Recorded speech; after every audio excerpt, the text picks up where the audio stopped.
ഇന്നലെ പറഞ്ഞതാണ് അല്ലെ അർജുനോട്.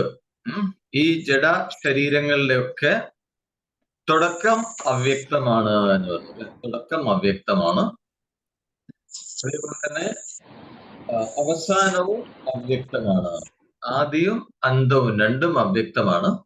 ഈ മധ്യത്തിൽ ഇടയിലുള്ള ഈ കാര്യങ്ങൾ മാത്രമേ വ്യക്തമായിട്ടുള്ളൂ. അപ്പൊ അതുകൊണ്ട് ഈ ഇടയിൽ കാണുന്ന ഈ കാര്യങ്ങൾ ആലോചിച്ചുകൊണ്ട് നിനക്ക് വിഷമിക്കേണ്ട കാര്യം എന്താണ്? അതിന് വിഷമത്തിന് എന്താണ് പ്രസക്തി എന്നാണ് ചോദിക്കുന്നത്. അതിനെന്താണ് പ്രസക്തി? അല്ലെ, അതിന് യാതൊരു പ്രസക്തി ഇല്ല. അതുകൊണ്ട് നീ വിഷമിക്കരുത് എന്നാണ് പറയുന്നത്. അതേപോലെ ഇനി അടുത്ത ശ്ലോകത്തിൽ പറയാനായിട്ട് പോകുന്നത്, ഇപ്പോ ഈ പ്രപഞ്ചത്തില് പല കാര്യങ്ങള് കണ്ട്, ചുറ്റുപാടും പല കാര്യങ്ങൾ കണ്ട് ആശ്ചര്യം കൊള്ളുന്നവരുണ്ട്. ആശ്ചര്യം, അല്ലെ, ഇതൊക്കെ വളരെ ആശ്ചര്യമായിരിക്കുന്നു. ചുറ്റുപാടും നടക്കുന്ന കാര്യങ്ങള് അല്ലെങ്കിൽ പല കാഴ്ചകൾ കണ്ടിട്ട് ഒക്കെ പലരും പറയാറുണ്ട് ആശ്ചര്യമായിരിക്കുന്നു എന്ന് പറയാറ്. ആർക്കാണ് ഈ പ്രപഞ്ചത്തിന്റെ ദൃശ്യത്തില്, ഈ പ്രപഞ്ച ദൃശ്യങ്ങളില് ആശ്ചര്യം തോന്നുന്നത് ആർക്കാണ് എന്ന് ചോദിച്ചു കഴിഞ്ഞാൽ ഈ ഭൗതിക തലത്തിൽ ജീവിക്കുന്നവർക്ക്, ഇവരെ ജഡവാദികള് എന്നാണ് അവർ. കാരണം ഇതാണ് സത്യം എന്ന് കരുതി ജീവിക്കുന്നവരാണ്. അപ്പൊ അങ്ങനെ ഭൗതിക തലത്തിൽ കഴിയുന്നവർക്കാണ് ഈ പ്രപഞ്ചം എപ്പോഴും ആശ്ചര്യമായിട്ട് തോന്നുക. അവർക്ക് അതിനെ നിർവചിക്കാനായിട്ട് സാധിക്കില്ല. അപ്പൊ എന്തുകൊണ്ടാണ് അവർക്ക് ആശ്ചര്യമായിട്ട് തോന്നുന്നതെന്ന് ചോദിച്ചു കഴിഞ്ഞാൽ അവർക്ക് ഈ പ്രപഞ്ചത്തിന്റെ രഹസ്യം അറിയാത്തത് കൊണ്ടാണ്. അപ്പൊ അവര് പുറമെ ഇങ്ങനെ ചുറ്റിക്കറങ്ങിക്കൊണ്ടിരിക്കുക, ഉള്ളിലേക്ക് നോക്കുന്നില്ല, ആഴങ്ങളിലേക്ക് പോകുന്നില്ല, അല്ലെ? അപ്പോ ആഴങ്ങളിലേക്ക് പോകാതെ പുറമേ ചുറ്റിക്കറങ്ങിയിരിക്കുന്നിടത്തോളം കാലം ഈ ജീവാത്മാവിന്റെ രഹസ്യം അറിയാൻ പോകുന്നില്ല അവര് എന്നാണ്. അവർക്ക് അറിയാൻ പറ്റില്ല എന്നാണ്. കാരണം അവരുടെ ശ്രദ്ധ മുഴുവൻ പുറത്താണ്. അപ്പൊ അതുകൊണ്ട് അർജുനോട് പറയുന്നതാണ്, നീ വെറുതെ കരഞ്ഞുകൊണ്ടിരിക്കാണ്ട് സ്വധർമ്മം അനുഷ്ഠിക്കൂ. സ്വധർമ്മം അനുഷ്ഠിച്ചുകൊണ്ട് തന്നെ സത്യം എന്താന്ന് അന്വേഷിക്കൂ എന്നാണ് പറയുന്നത്. അപ്പൊ എല്ലാം ഒന്നും ചെയ്യാതെ മിണ്ടാതിരുന്ന് സത്യം അന്വേഷിക്കൂ എന്ന് പറഞ്ഞിട്ടില്ല, അല്ലെ? അർജുനോട് പറയുന്നതാണ് സ്വധർമ്മം അനുഷ്ഠിച്ചുകൊണ്ട് തന്നെ സത്യം എന്താണ്, തത്വം എന്താന്നുള്ളത് അറിയാൻ ശ്രമിക്കൂ എന്നാണ് അർജുനോട് പറയുന്നത്. അതാണ് അടുത്ത ശ്ലോകത്തിൽ, അതാണ് ഇനി പറയാനായിട്ട് പോകുന്നത്. 29ാമത്തെ ശ്ലോകം. അൺമ്യൂട്ട് ചെയ്തോളൂ, അൺമ്യൂട്ട് ചെയ്തിട്ട് ചൊല്ലിക്കോളൂ.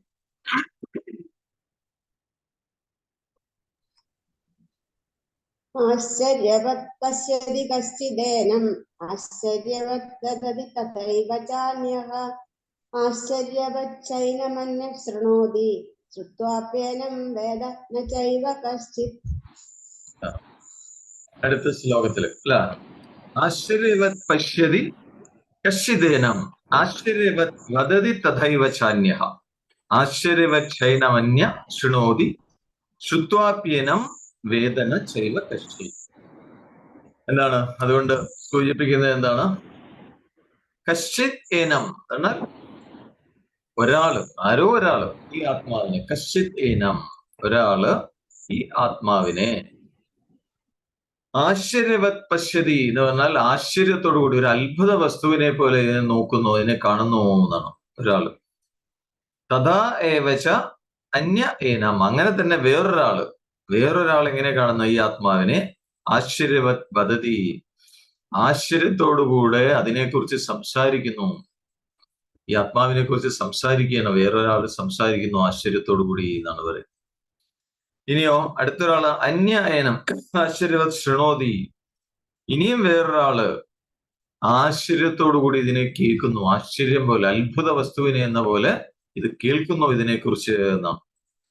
കശ്ചിശ്രുത്വ അഭി ഏനം ന വേദ, പക്ഷെ ചിലരാണെങ്കിലോ ഇത് കേട്ടിട്ടും ഈ ആത്മാവിനെ അറിയുന്നില്ല എന്നാണ് പറയുന്നത്. അപ്പോ ചിലര് ഇത് അത്ഭുത വസ്തുവിനെ പോലെ നോക്കി നിൽക്കുകയാണ്.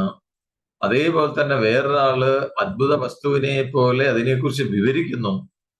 വേറൊരാള് ആശ്ചര്യത്തോടുകൂടി ഇതിനെക്കുറിച്ച് കേട്ടോണ്ടിരിക്കുകയാണ്. ഓ ഇങ്ങനെയാണല്ലേ എന്ന് പറഞ്ഞ് കേട്ടോണ്ടിരിക്കുന്നു.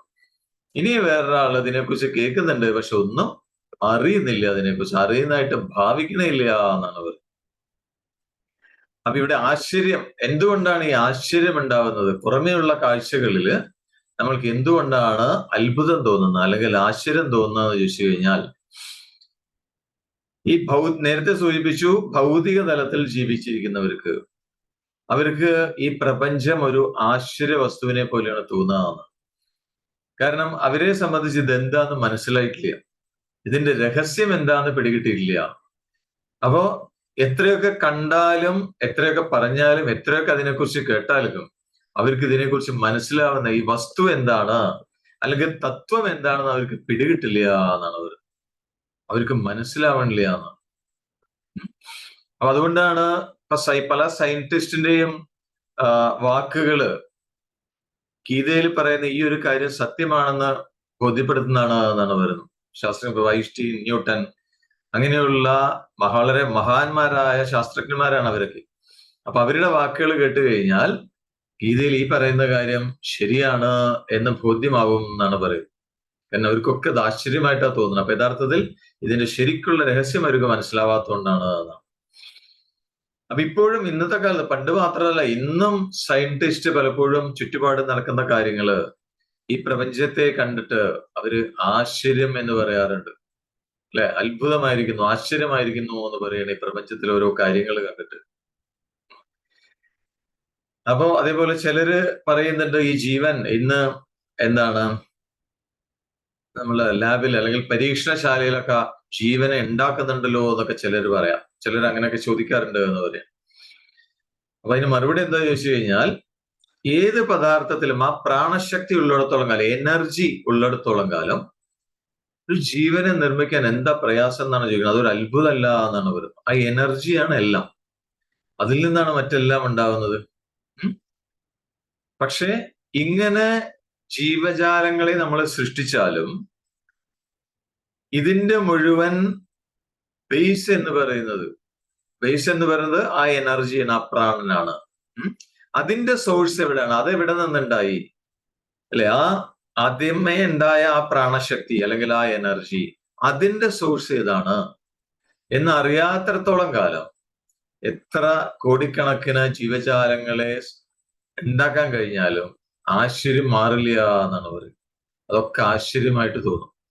കാരണം ശരിക്കും ഈ സത്യം അറിയാവുന്നവരെ സംബന്ധിച്ച് ഒന്നും ആശ്ചര്യമല്ല. എന്താ കാര്യം എന്നറിയാമോ? കോൺഷ്യസ്നെസ് എന്ന് പറയുന്നതിൽ എന്തും സാധ്യമാണ് എന്നാണ് പറയുന്നത്. എന്തും സാധ്യമാണ്. നമ്മൾക്ക് നമുക്ക് ചിന്തിക്കാൻ പോലും പറ്റാത്ത രീതിയിൽ കാര്യങ്ങൾ ഇവിടെ മാറി മറിയാം, സംഭവിക്കാം. അതിനുള്ള കഴിവുള്ളതാണ് ആ കോൺഷ്യസ്നെസ് എന്ന്. അത്രയും അനന്തമായ സാധ്യതകളാണ് ആ ബോധത്തിലുള്ളത്, കോൺഷ്യസ്നെസ്സിനകത്തുള്ളത്. അപ്പൊ അതിനെക്കുറിച്ച് ബോധ്യമുള്ള ഒരാളെ സംബന്ധിച്ച് കൂടെ ഒന്നും ആശ്ചര്യമല്ല. അപ്പൊ മനസ്സിലായോ? എപ്പിടി കിട്ടിയോ? അതിനെക്കുറിച്ച് അറിയാവുന്ന ഒരാൾക്ക് ആ കോൺഷ്യസ്നെസ്സിൽ, ആ ബോധത്തിൽ അല്ലെങ്കിൽ ബ്രഹ്മത്തിന്റെ സാധ്യതകൾ അനന്തമാണ് എന്ന് ഉറപ്പുള്ള ഒരാളെ സംബന്ധിച്ച് ഇവിടെ ഒന്നും ആശ്ചര്യമായിട്ട് തോന്നില്ല എന്നാണ് പറയുന്നത്. മനസ്സിലായോ? നേരെ മറിച്ച് അതിനെക്കുറിച്ച് അറിയാത്ത ഒരാൾക്കോ ഇവിടെ എപ്പോഴും ഓരോന്ന് കാണുമ്പോഴും ആശ്ചര്യമായിരിക്കും. അപ്പൊ ഈ പ്രപഞ്ചത്തിന്റെ അവസ്ഥ എങ്ങനെയാണ്? അപ്പൊ അങ്ങനെയുള്ള ഈ പ്രപഞ്ചത്തില് എന്തിനെങ്കിലും കുറിച്ച് ആലോചിച്ച് ദുഃഖിച്ചിട്ട് എന്താ കാര്യം എന്നാണ് ഇവിടെ ഭഗവാൻ ഉദ്ദേശിക്കുന്നത് യഥാർത്ഥത്തിൽ. ഇത് ആവശ്യമില്ല. കാരണം ഈ ആശ്ചര്യത്തോടു കൂടി കാണുകയും കേൾക്കുകയൊക്കെ ചെയ്യുന്നവർക്ക് ഒന്നും ഇതൊന്നും മനസ്സിലാവണില്ല എന്നാണ്. അപ്പൊ ഈ ആശ്ചര്യം എന്തുകൊണ്ടാണ് ഉണ്ടാവുന്നത് ചോദിച്ചു കഴിഞ്ഞാൽ അജ്ഞത കൊണ്ടാണ്, അറിവില്ലായ്മ കൊണ്ടാണ് ആശ്ചര്യം ഉണ്ടാവുന്നത്. അറിവില്ലായ്മയാണ് ആശ്ചര്യത്തിന് കാരണം എന്നാണ് പറയുന്നത്. നേരെ മറിച്ച് ആ സത്യത്തെക്കുറിച്ച് മനസ്സിലായി കഴിഞ്ഞാൽ പിന്നെ ആശ്ചര്യം മുഴുവൻ ഇല്ലാതെയാവുന്നതാണ്. അതാണ് അഷ്ടാവക്ര ഗീതയില് ജനക മഹാരാജ് അഹോ എന്ന് പറയുന്നുണ്ട്. കാരണം അതുവരെ മനസ്സിലായിട്ടില്ല സത്യം എന്താന്നുള്ളത്. അതിനെ മനസ്സിലാക്കുമ്പോഴാണ് അദ്ദേഹത്തിനുള്ള അഹോ എന്നുള്ളത് വന്നത്, അല്ലെ? ആശ്ചര്യം, ഓ ഇതിങ്ങനെയാണല്ലേ. അത് ആ സത്യം മനസ്സിലാക്കിയിട്ടാണ് ആശ്ചര്യം തോന്നിയത് അദ്ദേഹത്തിന്, അല്ലാണ്ട് പ്രപഞ്ച ദൃശ്യങ്ങളെ കണ്ടിട്ടല്ല. സത്യം മനസ്സിലാക്കിയിട്ട് അഹോ എന്ന് പറഞ്ഞത് അതാണ്. അപ്പൊ ഈ ആശ്ചര്യം എന്നുള്ള അറിവില്ലായ്മയുടെ ഫലമാണ് എന്നാണ്, അജ്ഞതയുടെ ഫലമാണ് ആശ്ചര്യം. നേരെ മറിച്ച് ആ സത്യം എന്താന്ന് മനസ്സിലാക്കി കഴിഞ്ഞാൽ ഈ പുറമെയുള്ള കാര്യങ്ങളിലൊന്നും ഒരു ആശ്ചര്യം ഉണ്ടാവില്ല, അത് മാറിക്കിട്ടും എന്നാണ് പറയുന്നത്. അതുകൊണ്ടാണ് ശരിക്കും ആത്മസാക്ഷാത്കാരം നേടിയ ആളുകളെ സംബന്ധിച്ച് ചുറ്റുപാടുമുള്ള ഒന്നും ആശ്ചര്യപ്പെടുത്താറില്ല. അവര് ചുറ്റുമുള്ള കാര്യങ്ങൾ കണ്ടിട്ട് ഒന്നും അത്ഭുതപ്പെടാറില്ല. കാരണം അവർക്കറിയാം ഇതെല്ലാം ഇവിടെ സംഭാവ്യമാണ്, സാധ്യമാണ് എന്നുള്ളത് അവർക്കറിയാം. അപ്പൊ ഈ ആശ്ചര്യം എന്നുള്ളത് അജ്ഞാനത്തിന്റെ റിസൾട്ടാണ് എന്ന് അതായതുകൊണ്ടാണ് ആ കഴിഞ്ഞ ശ്ലോകം ഇതിനെ ഭൗതിക തലത്തിൽ വ്യാഖ്യാനിച്ചിരിക്കുന്നത്. അതുകൊണ്ടാണ് എന്നാണ് പറയുന്നത്. കഠോപനിഷത്തില് പറയുന്നുണ്ട്, ആത്മാവിനെ കുറിച്ച് പറയുന്ന ആള് അല്ലെങ്കിൽ ആത്മാവിനെ അറിയുന്ന ആള് ആശ്ചര്യ പുരുഷനാണെന്ന് അതിൽ സൂചിപ്പിക്കുന്നുണ്ട്. പക്ഷെ അതിന്റെ അർത്ഥം അവർക്ക് ആ ആത്മാവിനെ കണ്ട ആൾക്ക് ആശ്ചര്യം തോന്നുന്നുണ്ട് എന്നല്ല അതിന്റെ അർത്ഥം. മറ്റുള്ളവരുടെ കണ്ണില് ഇവര് ആശ്ചര്യമായിട്ട് തോന്നുന്നു എന്നുള്ളതാണ്. മറ്റുള്ളവരുടെ കണ്ണിൽ ഈ ആളുകൾ, ഈ സത്യം മനസ്സിലാക്കിയ ആളുകളെ ആശ്ചര്യത്തോടുകൂടി കാണുന്നു എന്നാണ് പറയുന്നത്. അതാണ് അവിടെ പറയുന്നത്. അപ്പൊ ഇതിന് വേറെ രീതിയിലും അർത്ഥം പറയാം.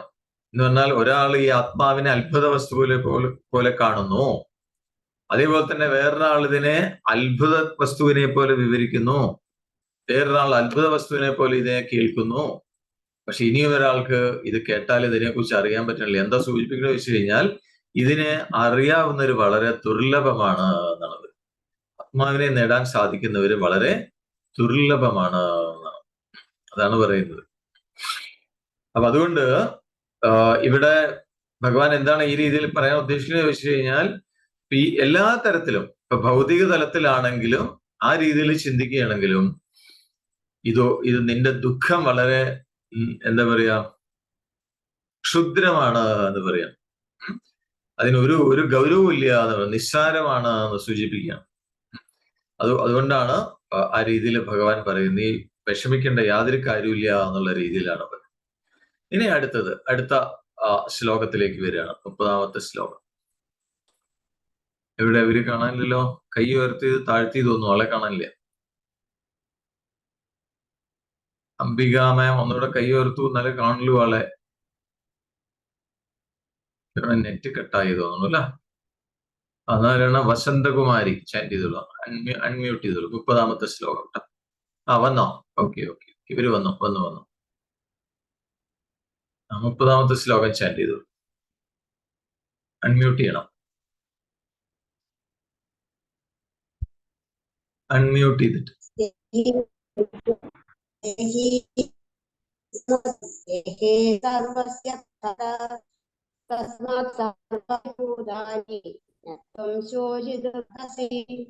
ആ 30-ാമത്തെ ശ്ലോകം നെറ്റ് സ്ലോ ആവുന്നുണ്ടല്ല, ചൊല്ലിയത് എല്ലാവരും കേട്ടില്ലേ? ബ്രേക്കായി. 30-ാമത്തെ ശ്ലോകം. ദേഹേ സർവസ്യ ഭാരത തസ്മാത് സർവാണി ഭൂതാനി ന ത്വം ശോചിതും അർഹസി. അടുത്ത ശ്ലോകത്തിൽ പറയുന്നതാണ്. ഹേ ഭാരത, അർജുനോട് അല്ലയോ ഭാരത, അർജുന, സർവസ്യ ദേഹേ എന്നാൽ എല്ലാവരുടെയും ദേഹത്തിലുള്ള, എല്ലാ ജീവികളുടെയും ദേഹത്തിലുള്ള, അയം ദേഹി നിത്യം അവധ്യ, അയം ദേഹി ഈ ആത്മാവ്, ദേഹി എന്ന് പറഞ്ഞാൽ ഈ ആത്മാവ് ഒരിക്കലും അവധ്യ എന്ന് പറഞ്ഞാൽ വധ്യമല്ല, വധിക്കാൻ സാധ്യമല്ല എന്നാണ്. തസ്മാത് അത് കാരണം, അതുകൊണ്ട് സർവാനി ഒരു ജീവിയെ കുറിച്ചും ത്വം ശോചിത്തും ന അർഹസി, ദുഃഖിക്കേണ്ട കാര്യമില്ല എന്നോ, ദുഃഖിക്കേണ്ട യാതൊരു ആവശ്യമില്ല എന്നാണ് പറയുന്നത്. മനസ്സിലായി? എല്ലാ ജീവികളുടെയും ശരീരത്തിലുള്ള ഈ ആത്മാവ് അതിനെ ഒരിക്കലും നശിപ്പിക്കാൻ സാധ്യമല്ല എന്നാണ്. ആത്മാവിന് ഒരിക്കലും നാശമില്ല. അതുകൊണ്ട് ഒരു ജീവിയെ കുറിച്ചും നിനക്ക് ദുഃഖിക്കേണ്ട യാതൊരു ആവശ്യമില്ല എന്ന് അർജുനോട് പറയാം. കാരണം എല്ലാ ജീവികളുടെയും ഉള്ളില് ഈ ആത്മതത്വം നിറഞ്ഞിരിക്കുന്നു, അത് നാശമില്ലാത്തതാണ്. അതുകൊണ്ട് പിന്നെ നീ ഒരു ജീവിയെ കുറിച്ചും ദുഃഖിക്കേണ്ട യാതൊരു ആവശ്യമില്ല എന്ന് പറയാം. അപ്പൊ ജീവജാലങ്ങളുടെ സ്വരൂപം എന്ന് പറഞ്ഞാൽ അത് ആത്മാവാണ്. സ്വഭാവമാണ് ദേഹം, ശരീരം എന്ന് പറയുന്നത്. സ്വഭാവത്തിൽ മാറ്റം വരും, സ്വഭാവത്തിൽ നാശം സംഭവിക്കും. അപ്പൊ ശരീരം, സ്വരൂപം ആത്മാവാണ്. അതിലൊരിക്കലും മാറ്റം സംഭവിക്കില്ല, ഒരിക്കലും നശിക്കൂല അത്. പക്ഷെ സ്വഭാവത്തിൽ മാറ്റം വരാം. അത് നേരത്തെ സൂചിപ്പിച്ചു അല്ലെ? സ്വഭാവം എന്ന് പറയുന്നത് ആ ശരീരം പുറമേക്ക് കാണുന്നത്. അപ്പൊ അത് നശിക്കും. അപ്പൊ അത് അതിന്റെ സ്വഭാവമാണ് നശിക്കുക എന്നുള്ളത്. അതിനെക്കുറിച്ച് ആലോചിച്ച് നീ ദുഃഖിച്ചിട്ട് യാതൊരു കാര്യമില്ല എന്നാണ്. അപ്പൊ ഇനി ഇത്രയും സമയം പറഞ്ഞ കാര്യങ്ങൾ, ഇതുവരെ വിവരിച്ചിട്ടുള്ള ആ സത്യസ്ഥിതി, അതൊക്കെ ശരിയാണെന്ന് വിചാരിക്കുക. അതൊക്കെ ശരിയാണെന്ന് എനിക്ക്.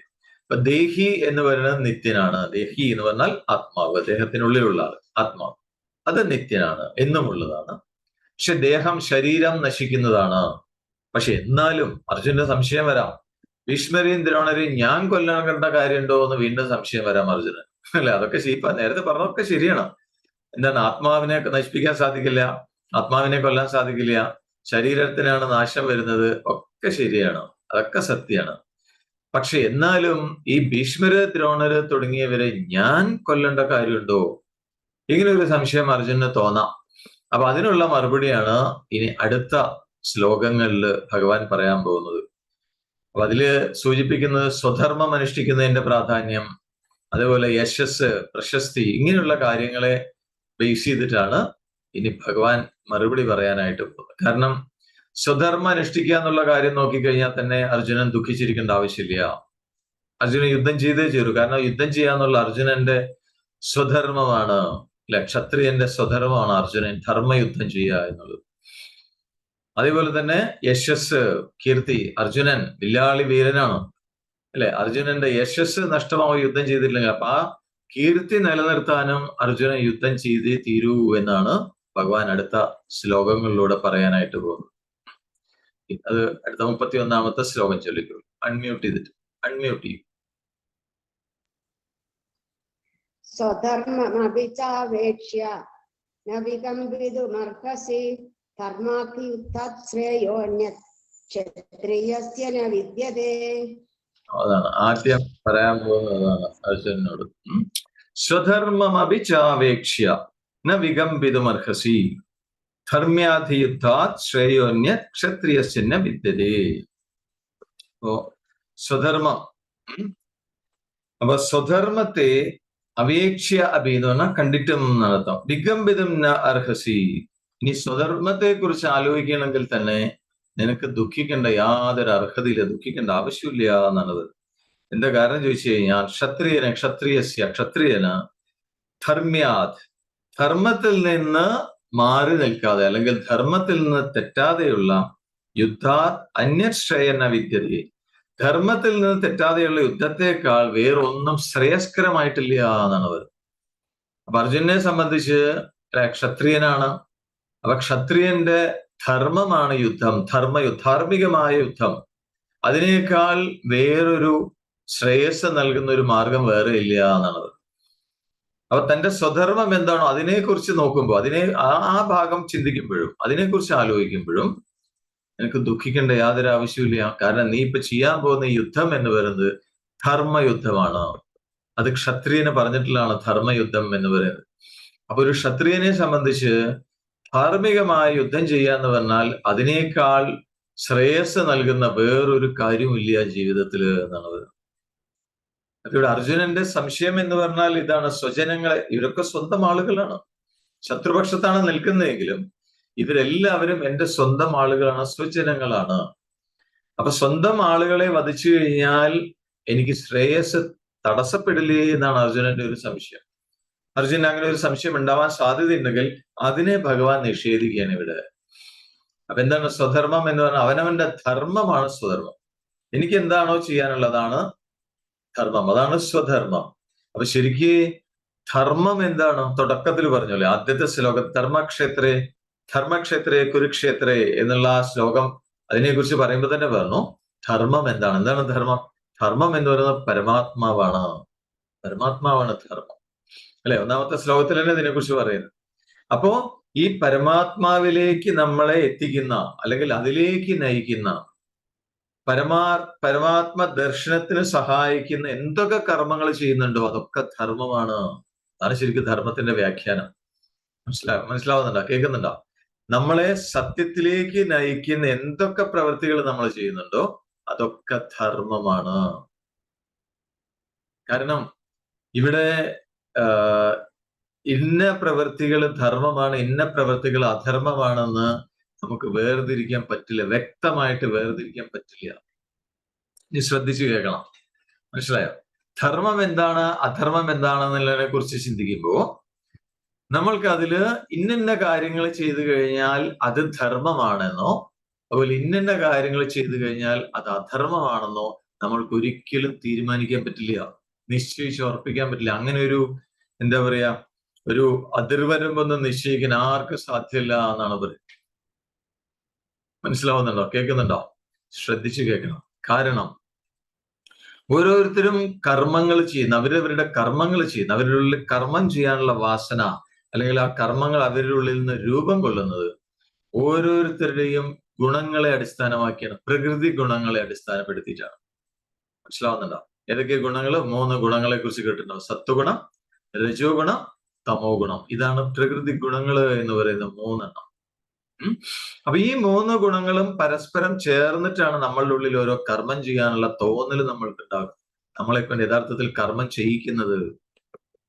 മനസ്സിലായി? അപ്പൊ ഈ ഗുണങ്ങളാണ് നമ്മളിലുള്ള ഗുണം. ഏത് തരത്തിലുള്ള ഗുണമാണ് ഡോമിനേറ്റ് ചെയ്യുന്നത്, അതിനനുസരിച്ചുള്ള കർമ്മം ചെയ്യാനേ ഓരോ വ്യക്തിക്ക് സാധിക്കുള്ളൂ. അപ്പൊ ഇത് കൂടിക്കലർപ്പിന്റെ അളവ് എത്രത്തോളം ഉണ്ട്, അതിനനുസരിച്ചാണ് ഓരോ വ്യക്തിയുടെയും എന്താണ് പ്രകൃതി ഗുണം തീരുമാനിക്കുന്നത് എന്നാണ് പറയുന്നത്. മനസ്സിലായോ? അപ്പൊ ഇതിൽ ഒരു ഗുണവും തെറ്റാണ് ശരിയാണ് നമുക്ക് പറയാൻ പറ്റില്ല. ചിലരുടെ ഉള്ളിൽ സത്വഗുണമായിരിക്കും അധികരിച്ചിട്ടുണ്ടാവുക. അപ്പൊ അവര് അതിനനുസരിച്ചുള്ള പ്രവർത്തികൾ ചെയ്യും. ഇത് നല്ലതാണെന്നും പറയാൻ പറ്റില്ല, ചീത്തയാണെന്നും നമുക്ക് പറയാൻ പറ്റില്ല. മനസ്സിലായോ? ചില ആളുകള് അവരുടെ ഉള്ളിൽ രജോ ഗുണമായിരിക്കും ഡോമിനേറ്റ് ചെയ്യുന്നുണ്ടാവുക. അപ്പൊ അതിനനുസരിച്ചുള്ള കർമ്മങ്ങളായിരിക്കും അവര് ചെയ്യുക. ചില ആളുകളുടെ ഉള്ളില് തമോ ഗുണമായിരിക്കും ഡോമിനേറ്റ് ചെയ്യുന്നുണ്ടാവുക. ഇതിന്റെ മിക്സറും വരാം. അപ്പൊ അതിനനുസരിച്ചുള്ള കർമ്മങ്ങളാണ് ആ വ്യക്തി ചെയ്യുക. അപ്പൊ തമോ ഗുണം അധികരിച്ചവര് ചിലപ്പോൾ നെഗറ്റീവായിട്ടുള്ള, നമ്മളുടെ കണ്ണിൽ നെഗറ്റീവായിട്ടുള്ള പ്രവർത്തികളായിരിക്കും അവർ ചെയ്യുക. അപ്പൊ അവർ ചെയ്യുന്നത് അധർമ്മമാണ്, തെറ്റാണെന്ന് നമുക്ക് പറയാൻ പറ്റില്ല. എന്താ കാരണം? അവരുടെ ഉള്ളിലുള്ള ആ ഗുണത്തിനനുസരിച്ചാണ് അവർ കേൾക്കുന്നുണ്ടോ? മനസ്സിലാവുന്നുണ്ടോ? ഗുണത്തിനനുസരിച്ചാണ് അവർ പ്രവർത്തിച്ചുകൊണ്ടിരിക്കുന്നത്. പക്ഷേ ഏത് തരത്തിലുള്ള ഗുണമായാലും, ഇപ്പൊ രജോ ഗുണം തസ്വഗുണമായാലും, അല്ലെങ്കിൽ സത്വഗുണവും ഗുണവും കൂടി ചേർന്ന് സത്വഗുണം ഡോമിനേറ്റ് ചെയ്യുന്ന രീതിയിൽ പ്രവർത്തി ചെയ്തുകൊണ്ടിരിക്കുകയാണെങ്കിലും, അല്ലെങ്കിൽ രജോ ഗുണം കൂടിയ രീതിയിലുള്ള പ്രവൃത്തി ചെയ്യണമെങ്കിലും, തമോ ഗുണം വർദ്ധിച്ച രീതിയിലുള്ള പ്രവൃത്തി ചെയ്യണമെങ്കിലും, ഏത് കർമ്മങ്ങൾ ഏത് രീതിയിലായാലും ഈ കർമ്മങ്ങളെയൊക്കെ സത്യം എന്താണ് സത്യസാക്ഷാത്കാരത്തിനായിട്ട്, അല്ലെ, അല്ലെങ്കിൽ സത്യം അറിയുന്നതിന് വേണ്ടിയുള്ള രീതിയിലാണ് ഈ കർമ്മങ്ങൾ പ്രയോഗിക്കുന്നതെങ്കിൽ അതൊക്കെ ധർമ്മമാകും എന്നാണ് പറയുന്നത്. മനസ്സിലാവുന്നുണ്ടോ? പിടികിട്ടുന്നുണ്ടോ? സത്യം സാക്ഷാത്കരിക്കാൻ വേണ്ടിയുള്ള കാര്യത്തിന് വേണ്ടിയിട്ടാണ് രജോ ഗുണമായാലും തമോ ഗുണമായാലും സത്വഗുണമായാലും അതിനനുസരിച്ചുള്ള കർമ്മങ്ങൾ നമ്മൾ ചെയ്യുന്നതെങ്കിൽ ആ ചെയ്യുന്ന പ്രവൃത്തി ധർമ്മമായി തീരും എന്നാണ് പറയുന്നത്. മനസ്സിലായോ? പിടികിട്ടിയോ? കൺഫ്യൂഷൻ ഇല്ലല്ലോ?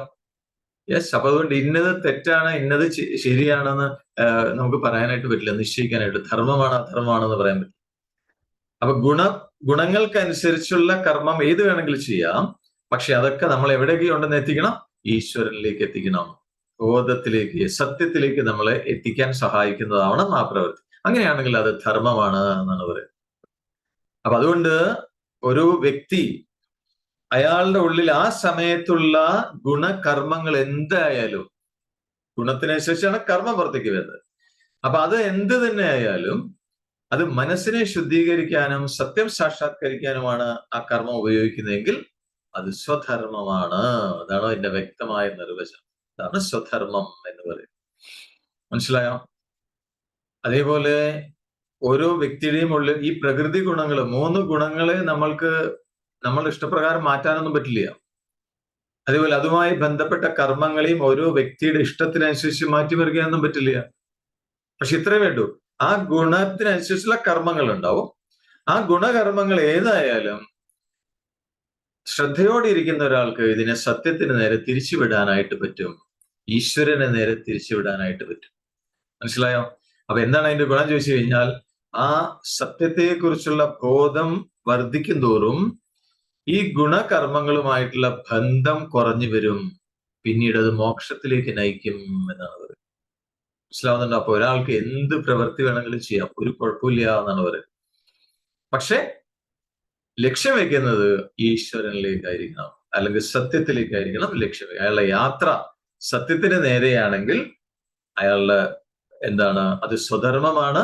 മാത്രമല്ല പിന്നെ ആ സത്യത്തിനെ ലക്ഷ്യമാക്കി പോകുന്തോറും അദ്ദേഹത്തിന്റെ ഉള്ളിലുള്ള ഗുണകർമ്മങ്ങളുടെ ബന്ധം കുറയും, അതിന്റെ ശക്തി കുറഞ്ഞ് അദ്ദേഹത്തിന് മോക്ഷം സാധിക്കും എന്നാണ്. മനസ്സിലാവുന്നുണ്ടോ? പിടികിട്ടിയോ? അപ്പൊ ഇത് ഇവിടെ വേറൊരു ഉദാഹരണം പറയുന്നത്, ഇപ്പൊ ത്രിമൂർത്തികൾ ഉണ്ടല്ലേ, ബ്രഹ്മ വിഷ്ണു മഹേശ്വരന്മാര്, ഇവരുടെ ഗുണകർമ്മങ്ങളും ഇതിനൊരു ഉദാഹരണമാണ് എന്നാണ് പറയുന്നത്. എന്താ കാരണം എന്നറിയാമോ? അപ്പൊ ബ്രഹ്മാവ് നമുക്കറിയാം സൃഷ്ടികർമ്മം നിർവഹിക്കുന്ന ആളാണ്. അപ്പൊ ബ്രഹ്മാവിന്റെ ഗുണം ഏതായിരിക്കും? രജോ ഗുണമാണ്. രജോ ഗുണത്തിനാണ് അങ്ങനെ പ്രവർത്തിക്കാനായിട്ട് സാധിക്കുള്ളൂ. രജോ ഗുണത്തിനാണ് പ്രാധാന്യം കൂടുതൽ ബ്രഹ്മാവിന്. അപ്പൊ രജോ ഗുണത്തിന് പ്രാധാന്യം കൂടുതലുണ്ട്. ബ്രഹ്മാവിന്റെ കർമ്മം എന്ന് പറയുന്നത് സൃഷ്ടിയാണ്. പക്ഷെ ഈ സൃഷ്ടികർമ്മം അദ്ദേഹത്തിനെ ബാധിക്കുന്നില്ല. എന്താ കാരണം ചോദിച്ചു കഴിഞ്ഞാൽ അദ്ദേഹം സൃഷ്ടികർമ്മം നിർവഹിക്കുന്നത് ഈശ്വരാർപ്പണമായിട്ടാണ്. ഈശ്വരനിൽ സ്വയം അർപ്പിച്ചുകൊണ്ട് ആണ് അത് ചെയ്തുകൊണ്ടിരിക്കുന്നത് അദ്ദേഹം. എന്ന് പറഞ്ഞാൽ ഞാൻ ചെയ്യുന്നു എന്നുള്ള തോന്നലില്ല എന്നർത്ഥം. അഹങ്കാരം തീരെയില്ല അദ്ദേഹത്തിന്. മനസ്സിലാവുന്നുണ്ടോ?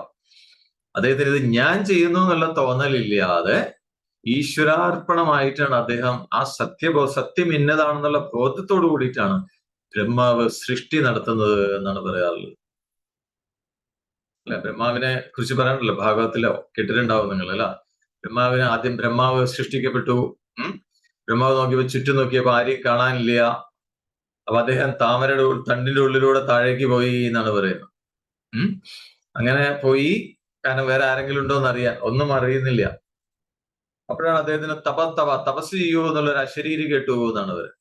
അദ്ദേഹം വീണ്ടും കുറെ കാലം തപസ് ചെയ്തു. പിന്നെ ഭഗവാൻ പ്രത്യക്ഷപ്പെട്ടു. എന്നിട്ട് ഭഗവാൻ പറയുകയാണ്, നിന്നെ ഞാൻ സൃഷ്ടിച്ചിരിക്കുന്നത് എനിക്ക് വേണ്ടി സൃഷ്ടികർമ്മം നിർവഹിക്കാനാണ് എന്നാണ് പറഞ്ഞത്. അപ്പോ എനിക്ക് വേണ്ടി സൃഷ്ടികർമ്മം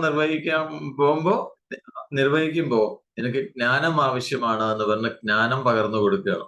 അങ്ങനെയാണ് ആ ജ്ഞാനത്തോടുകൂടി, ആ സത്യബോധത്തോടു കൂടിയിട്ടാണ് ബ്രഹ്മാവ് പിന്നെ സൃഷ്ടികർമ്മം നിർവഹിക്കുന്നത്. അപ്പൊ അതുകൊണ്ട് തന്നെ ആ സൃഷ്ടികർമ്മം തന്റെ പ്രവൃത്തി, താൻ ചെയ്യുന്ന പ്രവൃത്തി കൊണ്ട് ബ്രഹ്മാവിന് ഒരു ബന്ധനവും ഉണ്ടാവുന്നില്ല. മനസ്സിലാവുന്നുണ്ടോ? ശ്രദ്ധിച്ചു കേൾക്കുന്നുണ്ടോ? കാരണം ബ്രഹ്മാവ് ചെയ്യുന്നത് ഞാൻ ചെയ്യുന്നുള്ള ബോധത്തിലല്ല. Is happening through me. ഭഗവാന് വേണ്ടിയിട്ടാണ്. ഭഗവാന്റെ കർമ്മമാണ് എന്നിലൂടെ നടത്തപ്പെടുന്നത്. ഈ ഒരു ഉറപ്പുള്ളത് കൊണ്ട് ആ ചെയ്യുന്ന കർമ്മങ്ങളൊന്നും ബ്രഹ്മാവിനെ ബാധിക്കുന്നില്ല എന്നാണ്.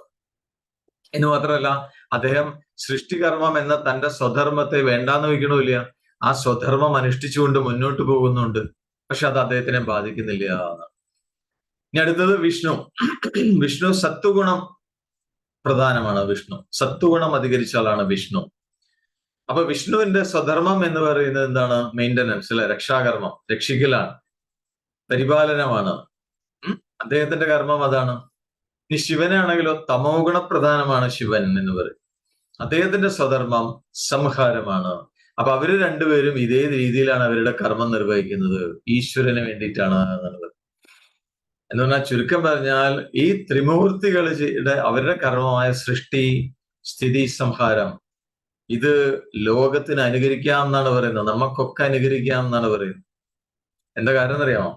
ഇപ്പൊ നമ്മളൊക്കെ നോക്കിക്കഴിഞ്ഞാൽ ഈ ആളുകളുടെ എല്ലാ കർമ്മവും ചെയ്യുന്നുണ്ടല്ലോ, അത് ഈ 3 വകുപ്പിൽ പെടുത്താം. സൃഷ്ടി, സ്ഥിതി, സംഹാരം. നമ്മളൊക്കെ ചെയ്തുകൊണ്ടിരിക്കുന്നുണ്ട്. എല്ലാവരും ചെയ്തുകൊണ്ടിരിക്കുന്നത് ഈ 3 വിഭാഗത്തിലുള്ള കർമ്മമാണ്. സൃഷ്ടി, സ്ഥിതി, സംഹാരം. അപ്പൊ നമ്മളെല്ലാ പ്രവൃത്തികളും ഈ 3 എണ്ണത്തിൽ ഒതുക്കാം എന്നാണ് പറയുന്നത്. ഈ 3 കാര്യങ്ങളിൽ ഒതുക്കാം. സൃഷ്ടി, സ്ഥിതി, ഇത് 3 നമ്മൾ ചെയ്യുന്നുണ്ട്, അല്ലെ? സൃഷ്ടി, പുതുതായിട്ട് പലതും നമ്മൾ ഉണ്ടാക്കുന്നുണ്ട്. ക്രിയേറ്റിവിറ്റി ഉണ്ട് നമ്മളില്. നമ്മൾ ഉണ്ടാക്കുന്നുണ്ട് പലതും. അതേപോലെ പലതിനെയും നമ്മൾ മെയിൻറ്റെയിൻ ചെയ്യുന്നുണ്ട്, രക്ഷിച്ചു കൊണ്ടുപോരുന്നുണ്ട്. പലതിനെയും നമ്മൾ നോക്കി നടത്തുന്നുണ്ട്, ഇല്ലേ? ശരിയല്ല? ശരിയാണോ? നമ്മൾ നോക്കി നടത്തുന്നുണ്ട്. പലതിനെയും നമ്മൾ രക്ഷിച്ചു കൊണ്ടുപോകുന്നുണ്ട്. നമ്മളുടെ കുടുംബത്തെ നമ്മൾ നോക്കി നടത്തുന്നു. അപ്പൊ വിഷ്ണു ശക്തി നമ്മളിലുണ്ട്, അല്ലെ? അതേപോലെ സംഹാരം, അതുകൊണ്ട് ഇവിടെ സംഹാരം എന്ന് പറഞ്ഞാൽ ട്രാൻസ്ഫോർമേഷൻ എന്നൊരർത്ഥം കൂടി ഉണ്ട്, അല്ലെ? ഒന്നിനെ നമ്മൾ ഇല്ലാതാവുമ്പോഴാണ് പുതിയൊരെണ്ണം അവിടെ ഉണ്ടാവുള്ളൂ. ആ രീതിയിലും നമുക്കതിനെ പറയാം, സംഹാരം. അപ്പൊ ഇത് 3 കാര്യങ്ങൾ നമ്മളുടെ കർമ്മങ്ങളിൽ, ഇത് 3ഉം ചേർന്നാണ് നമ്മളിലൊക്കെ കർമ്മം എന്ന് പറയും. അപ്പൊ ഈ കർമ്മം നമ്മൾക്കും ഇതുപോലെ അനുഷ്ഠിക്കാം. ത്രിമൂർത്തികൾ ചെയ്യുന്ന പോലെ നമുക്ക് അനുഷ്ഠിക്കാം. എങ്ങനെ അനുഷ്ഠിക്കാം? സത്യം എന്താന്നുള്ളത് മനസ്സിലാക്കുക. എന്താണ് സത്യം? ഇവിടെ വസ്തു ഒന്ന് മാത്രമേ ഉള്ളൂ, ബോധം. മറ്റതൊക്കെ അതിൽ കാണപ്പെടുന്ന മരീചിക പോലെ, അല്ല, കാനൽ ജലം പോലെയല്ലേ ഉള്ളൂ. യഥാർത്ഥത്തിൽ മറ്റൊന്നും സത്യമല്ല.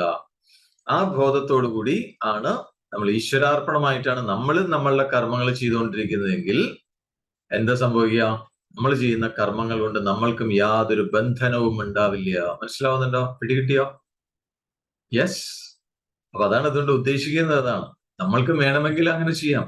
ചെയ്യുന്ന കർമ്മങ്ങൾ മുഴുവൻ ഈശ്വരാർപ്പണമായിട്ട് ചെയ്യാം. അപ്പൊ ഈശ്വരാർപ്പണമായിട്ട് ചെയ്യുമ്പോൾ അതിന്റെ ദോഷം നമ്മളെ ബാധിക്കില്ല. പക്ഷെ ഇത് അറിയാത്തതുകൊണ്ട് നമ്മൾ എങ്ങനെയാണ് കർമ്മങ്ങൾ ചെയ്യുക?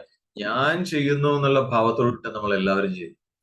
അവിടെ അഹന്ത മമതകളുണ്ട്. എന്റെ കർമ്മം ഞാൻ ചെയ്യുന്നു, അഹങ്കാരമുണ്ട്, അതിനോടൊരു അറ്റാച്ച്മെന്റ് ഉണ്ട്, മമതയുണ്ട്. അപ്പൊ ഈ അഹങ്കാരവും മമതയും ഉള്ളത് കൊണ്ട് ആ ചെയ്യുന്ന കർമ്മങ്ങളുടെ ദോഷങ്ങളൊക്കെ നമ്മൾ ബാധിച്ചുകൊണ്ടിരിക്കുക, നമ്മൾ സ്വീകരിച്ചുകൊണ്ടിരിക്കുക. കിട്ടുന്നുണ്ടോ? അപ്പൊ ചെയ്യുന്ന കർമ്മങ്ങളുടെ ദോഷം അല്ലെങ്കിൽ ആ കർമ്മബന്ധത്തിൽ അകപ്പെടാതിരിക്കാനുള്ള മാർഗം എന്താണ്? ഈ രീതിയിലാണ് പ്രവൃത്തി ചെയ്യേണ്ടത് എന്നാണ് പറയുന്നത്. ഈശ്വരാർപ്പണ, സത്യം മനസ്സിലാക്കുക, സത്യബോധത്തോടുകൂടി ഇവിടെ എന്താണ് സത്യം എന്താന്നുള്ളത് മനസ്സിലാക്കുക. എന്നിട്ട് ഈശ്വരാർപ്പണമായിട്ട് നമ്മളെ കർമ്മങ്ങളെല്ലാം അനുഷ്ഠിക്കുകയാണെങ്കിൽ ഒരു കർമ്മവും നമ്മളെ ബാധിക്കില്ല എന്നാണ് പറയുന്നത്. ഒന്നും നമ്മളെ ബാധിക്കില്ല. അല്ലെ, അഷ്ടാവക്ര ഗീതയില് അതിനല്ലേ പറയുന്നത് എന്താണ്? എവറിത്തിങ് ഈസ് ഹാപ്പനിങ്, എല്ലാം എന്നിലൂടെ സംഭവിക്കും. ഇത് വേറൊരു ആറ്റിറ്റ്യൂഡാണ്. ഞാൻ ഒന്നും ചെയ്യുന്നില്ല, അല്ല, എല്ലാം എന്നിലൂടെ സംഭവിക്കുകയാണ് എന്നാണ് പറയുന്നത്. അതാണ് ഈ ഒരു അതിൽ അഷ്ടാവക്രയിൽ പറയാം, അഹം കർത്തേതി അഹംമാന മഹാകൃഷ്ണാഹി ദംശിത. അഹം കർത്തേതി, ഞാനാണ് കർത്താവ് എന്ന തോന്നലാകുന്ന വിഷം നമ്മളുടെ ഉള്ളിൽ ബാധിച്ചിരിക്കുകയാണ് എന്നാണ് പറയുന്നത്. എന്തിന്റെ വിഷം? കൃഷ്ണാഹി ദംശിത. കരിമൂർഖ്യൻ കടിച്ചാൽ എങ്ങനെയാണോ നമ്മുടെ ശരീരത്തിൽ വിഷം വ്യാപിക്കുന്നത്, അതേപോലെ ഈ വിഷം വ്യാപിച്ചിരിക്കുക നമ്മളുടെ ഉള്ളിൽ മുഴുവൻ. ഏത് വിഷം? ഞാനാണ് എല്ലാം ചെയ്യുന്നത് എന്ന തോന്നലാകുന്ന വിഷം. അപ്പൊ ആ വിഷം നീക്കം ചെയ്യാൻ എന്താണ് അതിന്റെ ആന്റിവെനം? എന്താണ് മറുമരുന്ന്? എന്താണ്? നാഹം കർത്തേത് വിശ്വാസാമൃതം പീത്വാ സുഖീഭവ. ഞാനല്ല കർത്താവ് എന്ന വിശ്വാസമാകുന്ന അമൃത് കുടിച്ചുകൊണ്ട് സുഖമായിട്ടിരിക്കൂ എന്നാണ് പറയുന്നത്. അപ്പൊ എങ്ങനെയാണ് അത് വിശ്വസിക്കാൻ ചോദിച്ചു കഴിഞ്ഞാൽ, എങ്ങനെ അങ്ങനെ മുന്നോട്ട് പോയി ചോദിച്ചു കഴിഞ്ഞാൽ, ഇതാണ് അതിനുള്ള മാർഗം ഗീതയിൽ പറയുന്നത്. ഈശ്വരാർപ്പണമായിട്ട് ചെയ്യും. സത്യം എന്താന്നുള്ളത് മനസ്സിലാക്കുക, ബോധ്യം വരിക. സത്യം ഇവിടെ ഒന്ന് മാത്രമേ ഉള്ളൂ, ഒറ്റ വസ്തുവേ ഉള്ളൂ ഇവിടെ. മറ്റതൊക്കെ ഉണ്ടെന്നുള്ള തോന്നലാണ് ബാക്കിയെല്ലാം. അപ്പൊ അതാ സത്യം മനസ്സിലാക്കിയിട്ട് പിന്നെ ചെയ്യേണ്ട കാര്യങ്ങളൊക്കെ ഈശ്വരനെ സമർപ്പിക്കുന്ന രീതിയിൽ ചെയ്യുകയാണെങ്കിൽ ഒരു കർമ്മവും അതിന്റെ ഭാരം നമുക്ക് ചുമക്കേണ്ടി വരില്ല എന്നുള്ളത്. അതാണ് വേണ്ടത്. പക്ഷേ ഇത് വേണ്ടാത്ത രീതിയിലാണ് ഈ കർമ്മം നമ്മൾ ചെയ്തുകൊണ്ടിരിക്കുന്നതെങ്കിൽ ഈ സൃഷ്ടി സ്ഥിതി സംഹാര കർമ്മം മൂന്നും ലോകത്തിന് ദോഷമാണ് ചെയ്തുകൊണ്ടിരിക്കുക എന്നാണ് പറയുന്നത്. അപ്പൊ അതുകൊണ്ട് ഇതിൽ സൂചിപ്പിക്കുന്നത് ഇതാണ്, ഒരു വ്യക്തിയുടെ അപ്പോഴത്തെ തൽക്കാലത്തെ ആ ഗുണകർമ്മങ്ങൾ ഏതായാലും ശ്രദ്ധയോടുകൂടി ആ കർമ്മങ്ങള് ലോക നന്മയ്ക്ക് വേണ്ടി ഉപയോഗിക്കുക, സത്യം സാക്ഷാത്കരിക്കുന്നതിന് വേണ്ടിയാണ് ഉപയോഗിക്കുന്നതെങ്കിൽ അത് അയാളുടെ സ്വധർമ്മമാണ് എന്നാണ് പറയുന്നത്. അയാളുടെ സ്വധർമ്മമാണ്. ഇനി അങ്ങനെയുള്ള കർമ്മങ്ങള് ശ്രദ്ധാപൂർവം ചെയ്തില്ലെങ്കിൽ എന്താ സംഭവിക്കുക? അതേ ഗുണകർമ്മങ്ങൾ തന്നെ സ്വന്തം നാശത്തിന് കാരണമാവും. സ്വന്തം നാശത്തിനുമാവും, ലോകത്തിന് ഉപദ്രവത്തിന് കാരണമായി തീരും എന്നാണ് പറയുന്നത്. മനസ്സിലായോ? ഇനി ശ്രദ്ധയോടെ ആ സത്യബോധം വളർത്തിയില്ലെങ്കിൽ നമ്മൾ എന്ത് നല്ല കാര്യങ്ങൾ ചെയ്താലും, സത്വഗുണ കർമ്മങ്ങൾ ചെയ്താൽ പോലും അത് ആപത്താണ് ഉണ്ടാവുക. അല്ലെ, സത്വഗുണ കർമ്മങ്ങൾ എന്തൊക്കെയാണ്? ഇപ്പൊ ദാനധർമ്മങ്ങള്, ദാനം ചെയ്യുന്നു, ദയ, തപസ്, യജ്ഞം, ജപം, ഇതൊക്കെ സത്വഗുണ കർമ്മങ്ങളാണ്. അപ്പൊ ഇത് ചെയ്യണമെങ്കിലും സത്യബോധത്തോടു കൂടി വേണം ചെയ്യാൻ എന്നാണ് പറയുന്നത്. ആ സത്യബോധത്തോടു ചെയ്തിട്ടില്ലെങ്കിൽ ഇതും സമൂഹത്തിന്, ആ വ്യക്തിക്കും അപകടമായി മാറും എന്നാണ് പറയുന്നത്. അപ്പൊ ദാനം ചെയ്യുമ്പോൾ എങ്ങനെ വേണം? ഈ സത്യം ഉൾക്കൊണ്ടിട്ട് വേണം നമ്മൾ ദാനം ചെയ്യാനായിട്ട്. ഇല്ലെങ്കിൽ എന്താ സംഭവിക്കുക? എങ്ങനെയാണ് അതപ്പതിക്കുക എന്ന് ചോദിച്ചു കഴിഞ്ഞാൽ, ദാനം ചെയ്യുമ്പോൾ അതിന്റെ ഒരു അഹങ്കാരം നമ്മളുടെ ഉള്ളിൽ വരും. കാരണം ഞാൻ ദാനം ചെയ്തു, ഞാൻ അയാൾക്കൊരു വീട് കെട്ടിക്കൊടുത്തു അല്ലെ, അല്ലെങ്കിൽ ഇതേ കണ്ടോ ആ അമ്പലത്തിൽ ഉണ്ടല്ലോ, അതിന്റെ മുഖമണ്ഡപം ഞാൻ ഉണ്ടാക്കി കൊടുത്തതാണ് ചിലര് പറയാറുണ്ട്.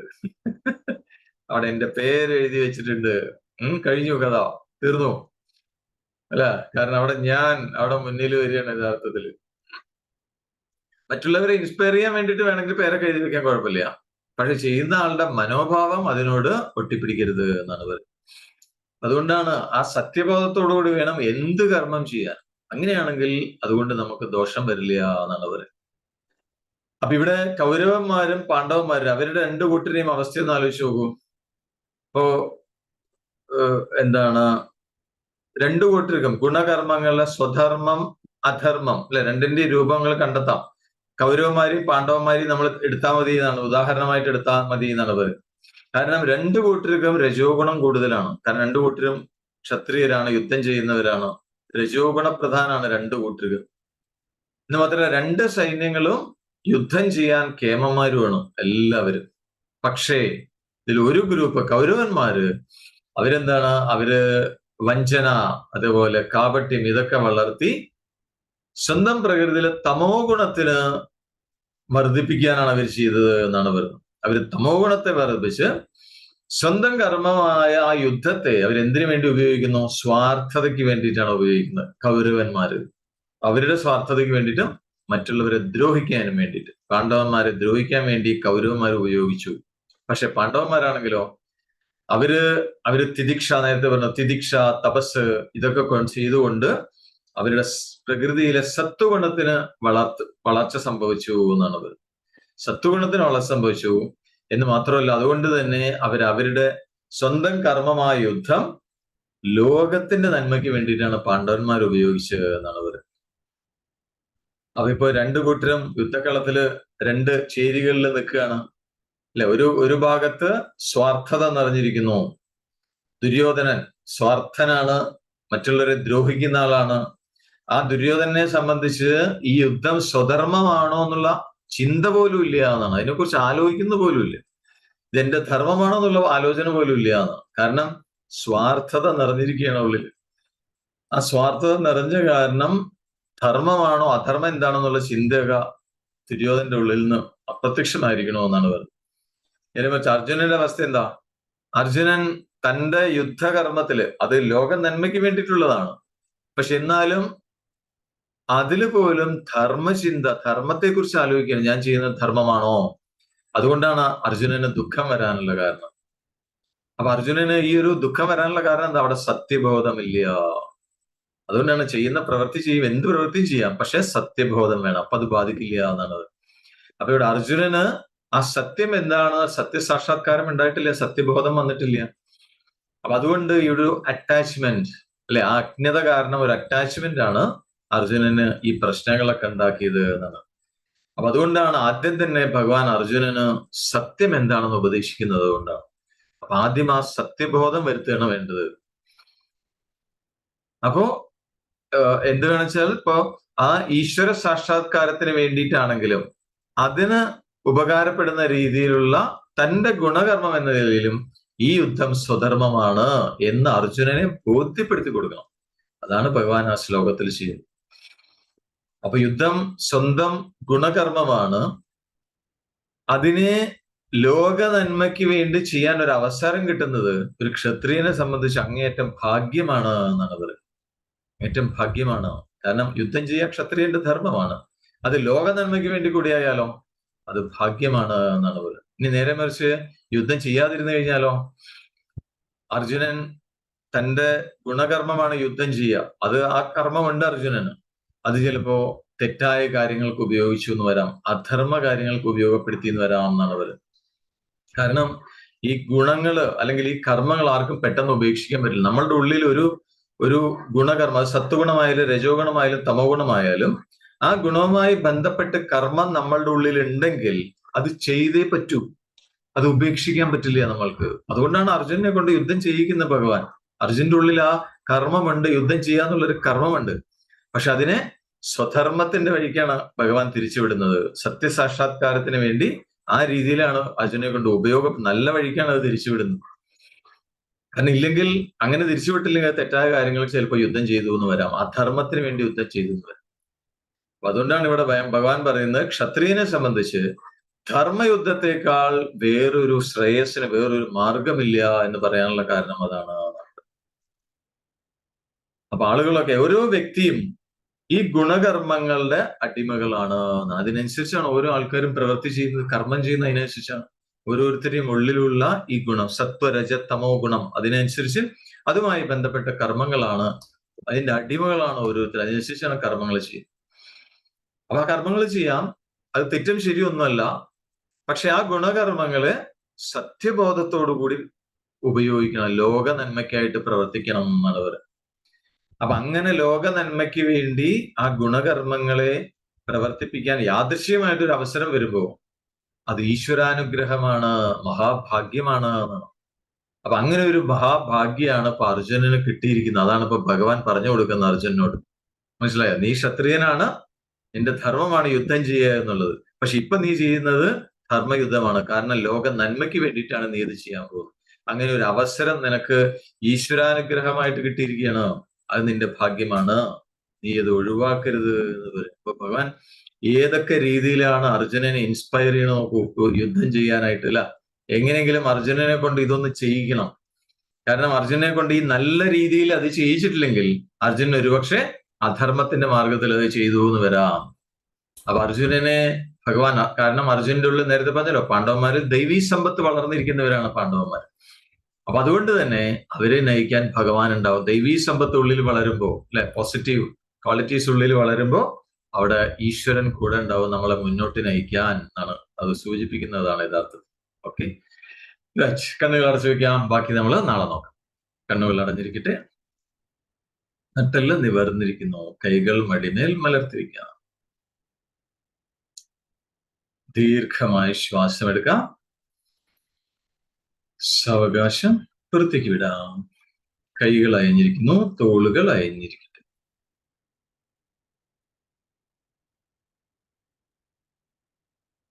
മുഴുവൻ ശ്രദ്ധയും തന്നിൽ തന്നെ. ഉള്ളില് ഓരോ നിമിഷവും നമ്മൾ അനുഭവിക്കുന്ന ഞാൻ ഉണ്ട്. ആ ഉണ്മയിലേക്ക് ശ്രദ്ധ കൊണ്ടുവരും. ഈ നിമിഷം ഞാൻ ഉണ്ട്, അതിൽ തന്നെ വിശ്രമിക്കും.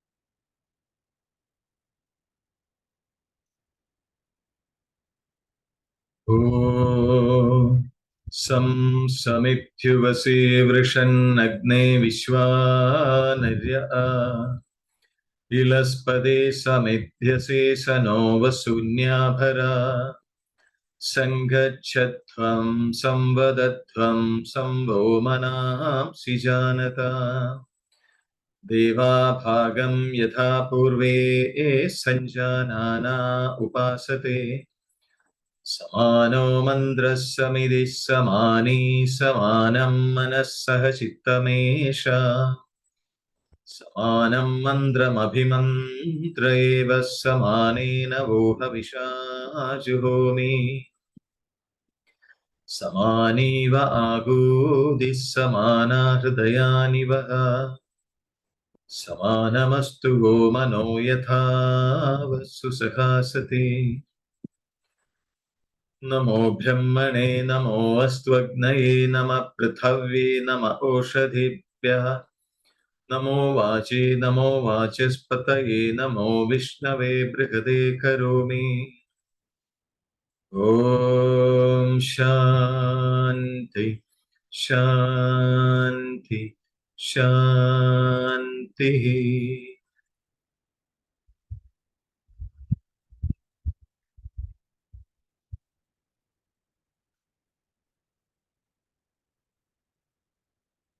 ദീർഘമായ ശ്വാസം എടുക്കാം.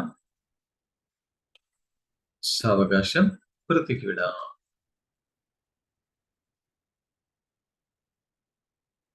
സ്വന്തം ശരീരത്തിലേക്കും ചുറ്റുപാടുകളിലേക്കും ശ്രദ്ധ കൊണ്ടുവന്നുകൊണ്ട് പൂർണ്ണ തൃപ്തിയോടുകൂടി വളരെ സന്തോഷപൂർവ്വം സാവകാശം കണ്ണുകൾ തുറക്കാം.